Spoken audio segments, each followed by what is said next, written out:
தமிழக சட்டப்பேரவையில் ஆண்டின் முதல் கூட்டத்தொடரில் ஆளுநர் உரையாற்ற வந்த 3 நிமிடங்களில் வெளியேறிய சூழலை குறித்து அலசுகிறது இந்த செய்தி தொகுப்பு.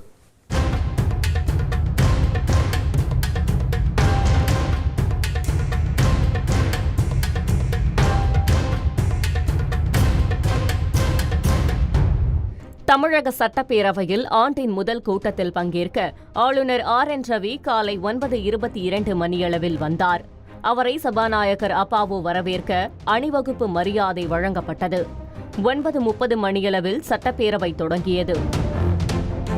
ஆனால் தொடங்கிய 3 நிமிடங்களிலேயே, அதாவது 9:33 மணியளவிலேயே ஆளுநர் RN ரவி பேரவையை விட்டு வெளியேறிவிட்டார். உரையை புறக்கணித்துவிட்டு தலைமை செயலகத்திலிருந்து வெளியேறினார். பேரவையில் முதலில் தேசிய கீதம் பாடாமல் தமிழ்த்தாய் வாழ்த்து பாடப்பட்டதால் ஆளுநர் வெளியேறியதாக ஆளுநர் மாளிகை சார்பில் எக்ஸ் தளத்தில் முதலில் விளக்கம் அளிக்கப்பட்டது. ஆனால் சில நிமிடங்களிலேயே அந்த பதிவு நீக்கப்பட்டு நாடாளுமன்றம் என்ற வார்த்தையை நீக்கி சில திருத்தங்களுடன் மீண்டும் பதிவு செய்யப்பட்டது. சட்டப்பேரவையில் ஆளுநர் உரையின் தமிழாக்கத்தை வாசித்தார் சபாநாயகர் அப்பாவு. சட்டப்பேரவையின் இறுதியில் தேசிய கீதம் பாடப்படுவதுதான் மரபு என்று அவை முன்னவர் துரைமுருகன் விளக்கம் அளித்தார்.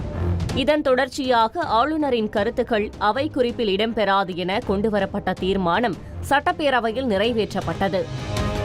இதற்கிடையே முதலில் தேசிய கீதம் பாட வேண்டும் என ஆளுநர் கூறியபோது பிற கட்சி MLAக்கள் சூழ்ந்து கொண்டு உரையை படிக்கவிடவில்லை என்று பாஜக MLA நயினார் நாகேந்திரன் கூறினார்.